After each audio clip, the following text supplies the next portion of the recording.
It all began with a joke, something as simple as a casual remark made by Colin Jost during the weekend update on Saturday Night Live. The only thing that Britain asked for in exchange is that we keep these two, he grinned, with a picture of Harry and Meghan appearing immediately behind him. None of the audience members laughed. It was an explosion.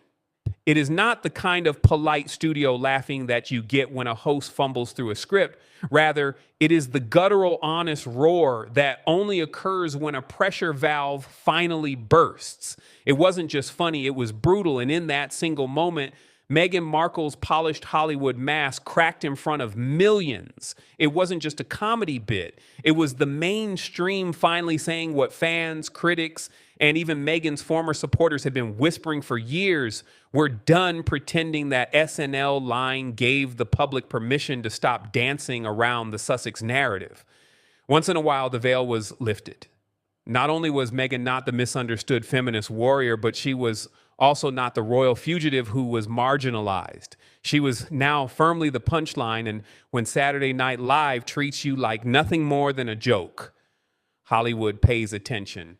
In a matter of hours, the internet switched into a more investigative mode. In some forgotten parts of the internet, old grainy photographs were displayed. These photographs depicted yacht parties with water from the Mediterranean in the background, designer bikinis, flutes of champagne, and powerful guys who were always a little too close.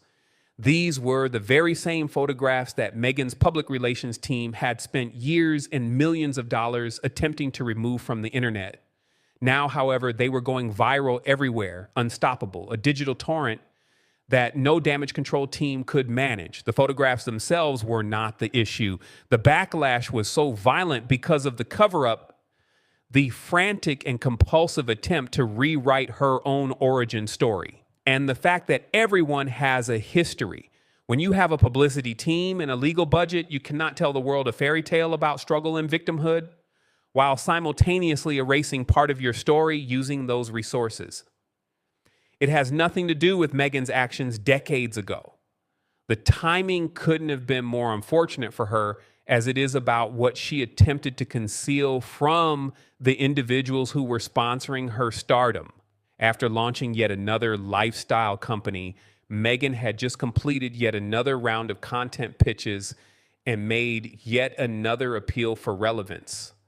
Her team was counting on the same old formula: slick production, neatly edited Instagram feeds, and nebulous empowerment buzzwords, but audiences were not interested in what they had to offer. Neither racism nor sexism were the reasons why her content was not successful.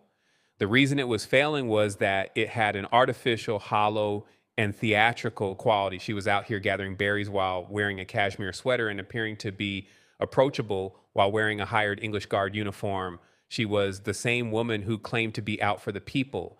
There was no damage done to Meghan's reputation by Colin Jost. Fans had already been writing sentences for years, and all he did was add a period at the end of one of them. The online groups had been pointing out the inconsistencies in her story, such as the disappearance of pals, the change of personnel, and the carefully orchestrated sob narratives that never quite matched reality.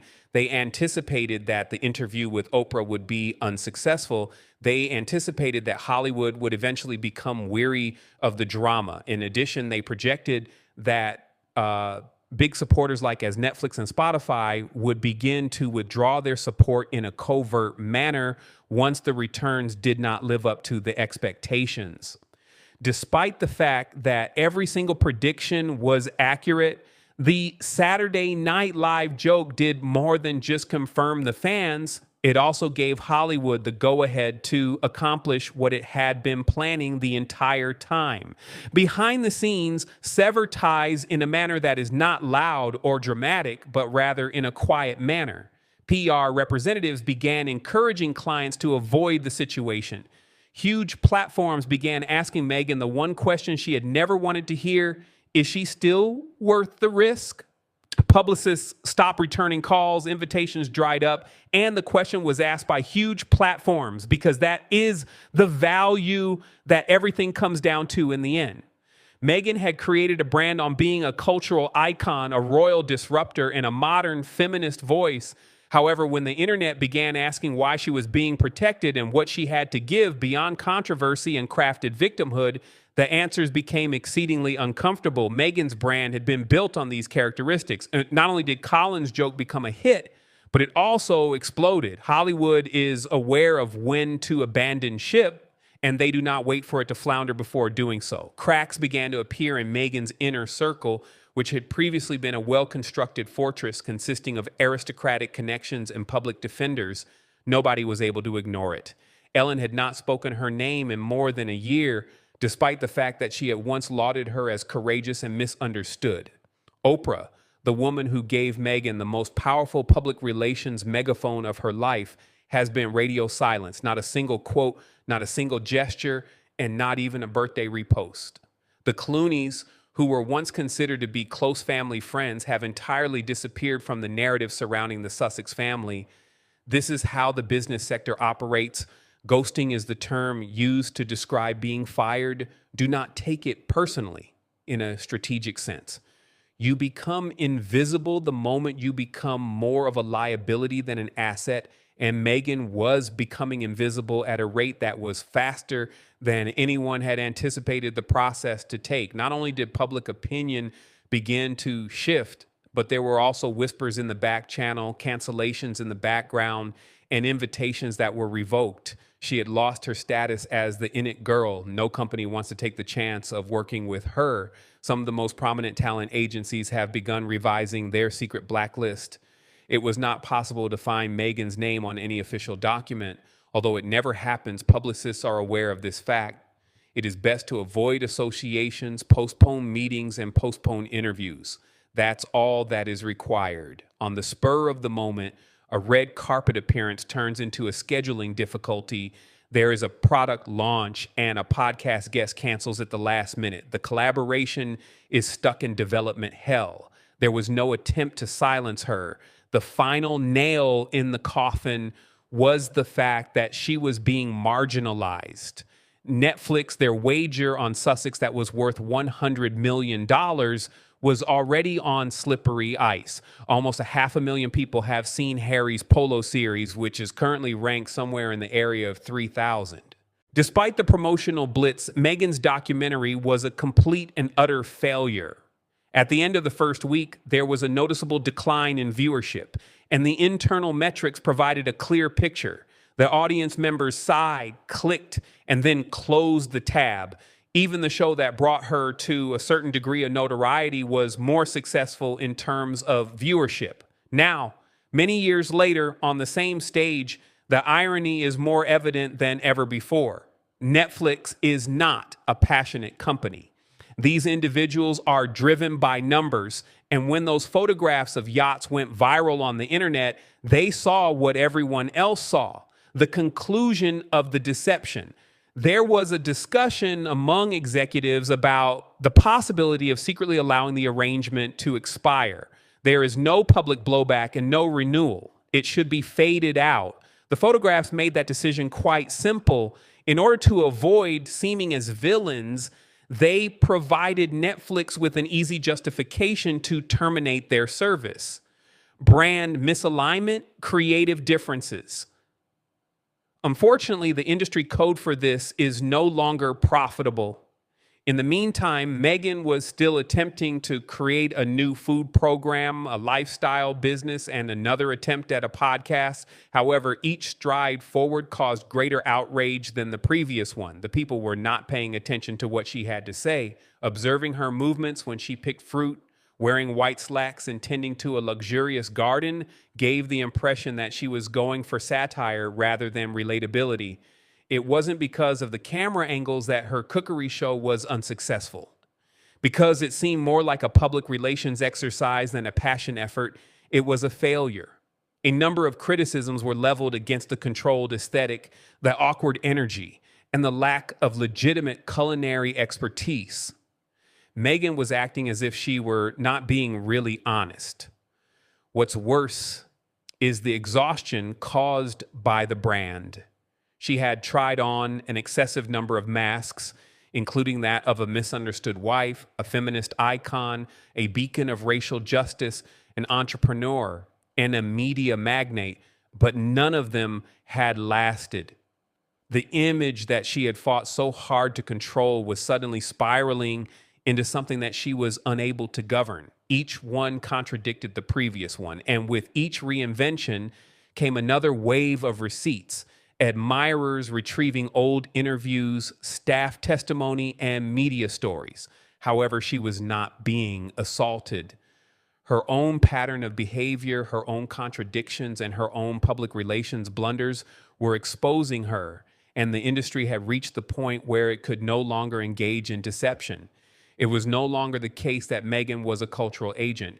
She was a lesson in what occurs when branding takes precedence over authenticity due to the fact that no amount of spin could improve the situation. She was a case study in overexposure. What was already taking place behind the scenes to begin with, this was not going to be the meltdown. The moment had come. As soon as Netflix pulled the plug, the dominoes began to fall in a specific order. They fell apart in every conceivable direction. The Sussex's production company, Archer, went from being hailed as a new and daring voice to becoming a punchline in corporate meeting rooms. Executives who had previously proposed six-figure collaborations with Meghan were now tacking her name onto internal risk watch memos.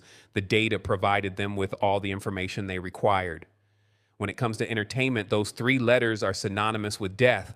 Low viewership, poor retention, brutal public reception, little engagement, and no return on investment. There was no hesitation on the part of Meghan's allies. Rather, they were acting out of calculation. Consumers are not canceled by large brands. They leave in a stealthy manner. When high-profile guests ghosted potential appearances, the organizers of the charity stopped returning calls regarding the event. Even sponsors of the brand began to withdraw their support. When Meghan was attending events, luxury brands that had previously been rushing to dress her began to distance themselves without issuing press releases. There were no magazine covers featuring her face. Even in the footnotes, it was not mentioned. This wasn't a crisis by any means. An identity crisis occurred as a result. The foundation of Meghan's entire brand was built on the idea that she was misunderstood, mistreated, and above the noise. Nevertheless, the magic trick was no longer effective when the curtain was pulled back, when the old photographs of the yacht were discovered again, when fans began to circulate footage that had not been edited, and when genuine people who had worked behind the scenes began to share their experiences. The story of the unfortunate Duchess was unable to be heard. Despite the fact that things did not live up to the image of a champagne-soaked afternoon in the Mediterranean wearing designer swimwear with billionaire partygoers, the most cruel aspect of this fall was not the media, rather it was the fans. Those individuals who had previously protected Meghan against every attack job that was published in the tabloids are now the ones who are collecting her discrepancies. Reddit discussions transformed into archives. TikTok became a real-time documentary. Influencers developed entire platforms around deconstructing the difference between her branding and her actions, and they weren't guessing. They have receipts, staff, exit interviews, past speeches, side-by-side comparisons. It was like watching someone fact-check their own fairy tale in slow motion. The timing couldn't have been worse. Meghan was putting out her second season of a Netflix show and a fresh extension to her lifestyle business. Both were intended to be the return.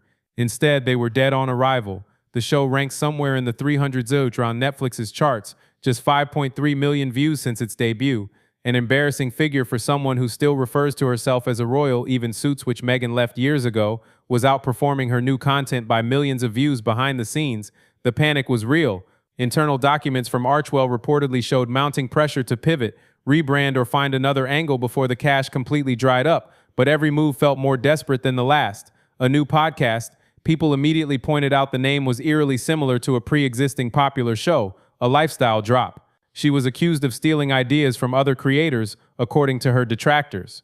Even when she made relatively few public appearances, she was criticized for her tone-deaf fashion choices, strange facial expressions, and the fact that she did not appear to have any genuine connection to the issues that she claimed to promote. Industry insiders knew what that meant. And no longer was Meghan a valuable asset, she was a cautionary tale. A warning about what happens when someone develops a brand too heavily on controlled optics without any foundation of true likability. credibility, or consistency. She was a warning about what occurs. It is not because the world is unkind that her media endeavors fail. Rather, it is because audiences are able to differentiate between what is real and what is scripted. Even more shocking is the fact that this was not some kind of carefully planned takedown. Nothing had to be divulged by anyone. The tumble that Meghan had was the result of her overplaying her hand. Over time, the same unrelenting narrative that propelled her to the forefront of international renown eventually turned out to be the noose that dragged her brand down to the depths of the ocean.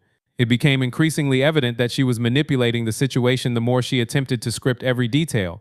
It is only possible to sell a fairy tale for a limited amount of time before people begin to ask to see the conclusion, and for Meghan Markle, it appears like the story is coming to a close rather than representing a second act.